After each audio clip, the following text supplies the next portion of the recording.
ವರ್ಷಗಳು ಆಗ್ತಾ ಆಗ್ತಾ ಇದ್ದಂಗೆ ಟ್ರೆಂಡಿಂಗ್ ಅನ್ನೋದು ಒಂದೊಂದು ಬರ್ತಾ ಇರುತ್ತವೆ. ಒಂದು 5-10 ವರ್ಷದ ಕೆಳಗಡೆ ಹಿಂದಗಡೆ ಅವಾಗ ವಾಟ್ಸಪ್‌ನು ಜಾಸ್ತಿ ಯೂಸ್ ಮಾಡ್ತಿದ್ದಿಲ್ಲ. ಹೆಚ್ಚಿನ ಬಟ್ ಜಾಸ್ತಿ ಯೂಸ್ ಮಾಡ್ತಿದ್ದಿಲ್ಲ. ಮೊಬೈಲ್ ಕೂಡ ಜಾಸ್ತಿ ಅವಾಗ ಇರ್ತಿದ್ದಿಲ್ಲ ಅನ್ಕೊಳ್ಳಿ.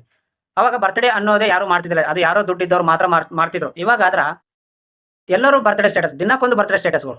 ಹಾಗೆ ಮತ್ತೆ ಎಲ್ಲಾದ್ರೂ ಡೆತ್ ಆಗಿದ್ರೆ ಅದು ಬ್ಯಾನರ್‌ಗಳು ಹಾಕೋದು. ಅವಾಗ ಜಾಸ್ತಿ ಬ್ಯಾನರ್‌ಗಳು ಆಗ್ತಿದ್ದಿಲ್ಲ. ಬ್ಯಾನರೇ ಆಗ್ತಿದ್ದಿಲ್ಲ ಅವಾಗ ಒಂದು 10 ವರ್ಷದ ಕೆಳಗಡೆ ಹಿಂದಗಡೆ.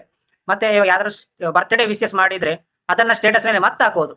ಇವಾಗ ಮತ್ತೆ ವೆಡ್ಡಿಂಗ್ ಸ್ಟೇಟಸ್‌ನಲ್ಲಿ ಹಾಕೋದು. ಡೈಲಿ ಒಂದು ಸ್ಟೇಟಸ್. ಇವಾಗ ಬರ್ತ್‌ಡೇ ಸ್ಟೇಟಸ್, ನಾಳೆ ವೆಡ್ಡಿಂಗ್ ಸ್ಟೇಟಸ್ ಹೀಗೆ. ಅಂದ್ರೆ ಮನುಷ್ಯ ವರ್ಷಗಳು ಆಗ್ತಾ ಇದ್ದಂಗೆ ಮನುಷ್ಯನ ಮೈಂಡ್‌ಸೆಟ್ಸ್ ಕೂಡ ಚೇಂಜ್ ಆಗ್ಬೇಕು. ಯಾಕಂತ ಕೇಳಿ, ಕೆಲವೊಂದು ನೋಡಿ ಹೊಸ ಮೊಬೈಲ್ ತಗೊಂಡಾಗ ಅವಾಗ ಎಷ್ಟೋ ಇಂಟ್ರೆಸ್ಟ್ ಬರುತ್ತೆ ಸ್ಟೇಟಸ್ ಹಾಕೋದು, ವಾಟ್ಸಪ್ಪಲ್ಲಿ ಬಿಸಿ ಇರೋದು, ಇಲ್ಲ ಏನೋ ಚಾಟಿಂಗ್ ಮಾಡೋದು, ಏನೋ ಬಿಸಿ ಇರುತ್ತಾನೆ ಮನುಷ್ಯ ಅಂದ್ಮೇಲೆ. ಕೆಲವೊಂದು ಇಂಟ್ರೆಸ್ಟ್‌ಗಳು ಹಂಗಿರುತ್ತವೆ. ಸ್ವಲ್ಪ 1 ವರ್ಷ 2 ವರ್ಷ ಆಗಿದ್ಮೇಲೆ ಮೊಬೈಲ್ ಮೇಲೆ ಆ ಇಂಟ್ರೆಸ್ಟ್ ಅನ್ನೋ ಹೋಗಿಬಿಡುತ್ತೆ. ಯಾಕಂದ್ರೆ ನೀವು ಅಲ್ಲೇ ಮತ್ತೆ ಅದೇ ಇಂಟ್ರೆಸ್ಟ್‌ನಲ್ಲಿ ಇದ್ದಿದ್ರೆ ಮಾತ್ರ ನೀವು ಲೈಫ್‌ನಲ್ಲಿ ಎಂದೂ ಮುಂದೆ ಬರೋದಿಲ್ಲ, ಅಲ್ಲೇ ಇರ್ತೀರಾ. ಆ ಇಂಟ್ರೆಸ್ಟ್‌ನ ವರ್ಷಗಳು ಆಗ್ತಾ ಇದ್ದಂಗೆ ಆ ಇಂಟ್ರೆಸ್ಟನ್ನು ಕಡಿಮೆ ಮಾಡ್ಕೊಂಡು ಮುಂದೆ ಬೇರೆ ಬೇರೆ ನಾವು ಇಂಟ್ರೆಸ್ಟನ್ನು ಪಡಿಬೇಕು. ಬಟ್ ಅದಕ್ಕೆ ಹಿಡ್ಕೊಂಡು ಬೀಳ್ಬಾರ್ದು ನಾವು. ನೋಡಿ ಬೇಕಾದ್ರೆ ಸ್ಟೇಟಸ್‌ನಲ್ಲಿ ಅವಾಗ ಕೆಲವೊಬ್ರು ಸ್ಟಾರ್ಟಿಂಗ್ ಮೊಬೈಲ್ ತಗೊಂಡಾಗೆ ಹೋದ್ರ